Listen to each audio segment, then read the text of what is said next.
नमस्कार। कभी सोचा है कैसे एक छोटा सा राज्य देखते ही देखते एक बहुत बड़ा, एक अजय साम्राज्य बन जाता है। चलिए आज हम समय में थोड़ा पीछे चलते हैं और समझते हैं भारत के पहले महान साम्राज्य मगध की कहानी को। एक ऐसी कहानी जिसने सचमुच इतिहास का रुख ही मोड़ दिया। आइए मेरे साथ कल्पना कीजिए, आज के पटना की, यानी उस दौर के प्राचीन पाटलिपुत्र की। सोचिए जरा, एक ऐसा शहर जिसकी दीवारों के अंदर जिंदगी बसती है, बाजारों में चहल पहल है, सौदे हो रहे हैं और सड़कों पे सैनिक मार्च कर रहे हैं। हाँ, यही वो जगह थी, वो धड़कता हुआ दिल जहां से भारत की पहली सुपर पावर ने जन्म लिया। तो फिर सबसे बड़ा सवाल यही उठता है ना कि आखिर एक राज्य, एक एम्पायर बनता कैसे है। ऐसी क्या चीजें हैं जो किसी शासक को सिर्फ राजा से राजाओं का राजा बना देती हैं। चलिए मिलकर इस रहस्य की परतें खोलते हैं। तो सबसे पहले ये समझना जरूरी है कि एक साम्राज्य या एक एम्पायर आखिर होता क्या है, इसका पूरा ब्लूप्रिंट कैसा होता है। देखिए, जो शब्द है एम्पायर, वो आया है लैटिन के शब्द इम्पेरियम से। इसका मतलब होता है सुप्रीम पावर, या कह लीजिए सर्वोच्च शक्ति।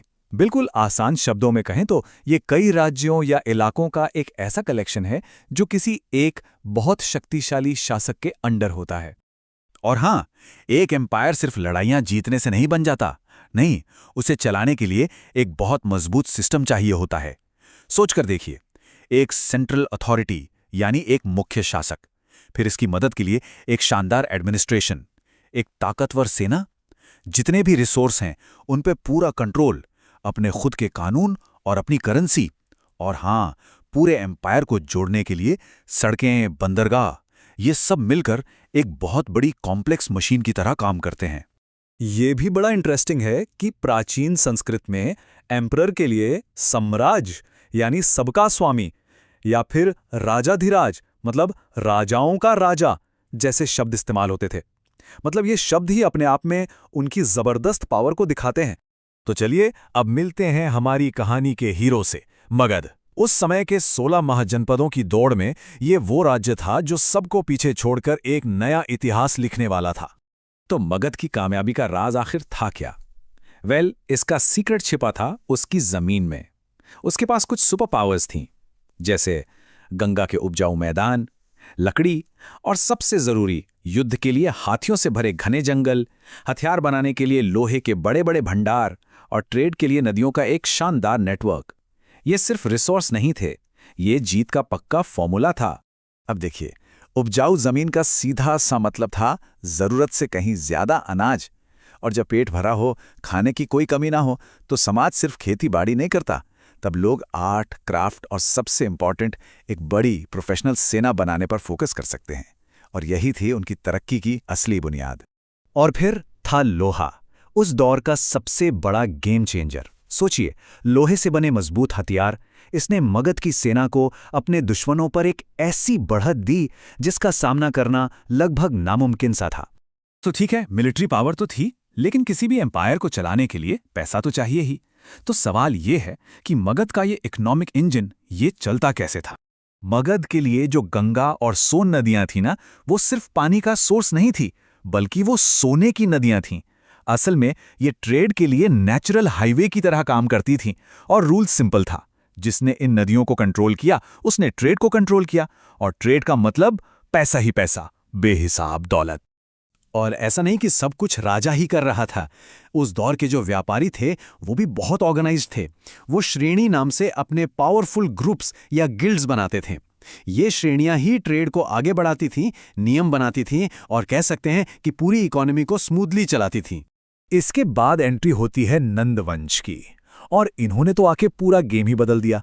महापद्म नंद ने कई छोटे बड़े राज्यों को एक किया और फिर एक बहुत ही बड़ा कदम उठाया।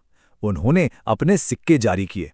अब ये सिर्फ पैसा नहीं था, समझिए, अपनी खुद की करेंसी जारी करने का मतलब था पूरी दुनिया को ये बताना कि बॉस, अब यहां सिर्फ एक शक्ति का राज है। ये इकोनॉमिक डोमिनेंस का सबसे बड़ा ऐलान था। लेकिन कहानी में एक ट्विस्ट था। जब मगध भारत में अपनी ताकत बढ़ा रहा था, तो पश्चिम से एक तूफान उठ रहा था। एक ऐसा योद्धा जिसने पूरी दुनिया को जीतने का सपना देखा था, अलेक्जेंडर यानी सिकंदर। तो हुआ ये कि सिकंदर ने पहले पर्शियन एम्पायर को जीता, फिर 327 बीसीई में उसने भारत पर हमला किया। यहां उसने राजा पोरस को हराया भी, लेकिन उसकी सेना ने और आगे बढ़ने से मना कर दिया और इसके कुछ ही साल बाद 323 बीसीई में बेबीलोन में उसकी मौत हो गई। यहीं से एक बहुत मशहूर किस्सा जुड़ा है। कहते हैं कि जब सिकंदर ने जंग में हारे हुए राजा पोरस से पूछा कि बताओ तुम्हारे साथ कैसा बर्ताव किया जाए, तो पोरस ने क्या शानदार जवाब दिया। उन्होंने कहा जैसा एक राजा दूसरे राजा के साथ करता है। और कहता है सिकंदर इस जवाब से इतना इंप्रेस हुआ था। तो सोचिए, इतिहास की वो सबसे बड़ी लड़ाई जो कभी हुई ही नहीं, एक तरफ सिकंदर और दूसरी तरफ नंद साम्राज्य की विशाल सेना, सीधी टक्कर। पर ऐसा हुआ क्यों नहीं? क्योंकि दुनिया जीतने निकले सिकंदर को किसी और ने नहीं, बल्कि उसके अपने ही थके हारे सैनिकों ने रोक दिया। उन्हें घर की याद सता रही थी और उन्होंने भारत में और अंदर जाने से साफ मना कर दिया। खैर, सिकंदर तो चला गया। भारत की कहानी वापस मगध में ही आगे बढ़ी। तो नंद साम्राज्य का क्या हुआ? जो आखिरी नंद सम्राट था, धनानंद, उसके पास दौलत तो बहुत थी, बेशुमार थी, लेकिन वो अपनी प्रजा का दिल कभी नहीं जीत पाया।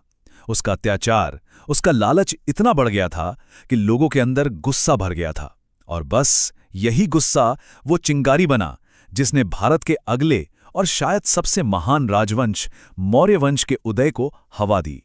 तो आज हमने ये तो देखा कि साम्राज्य रिसोर्स, दौलत और मिलिट्री की ताकत पर बनते हैं, लेकिन सोचने वाली बात यह भी है कि आखिर ये गिरते क्यों हैं? खैर, ये कहानी फिर कभी।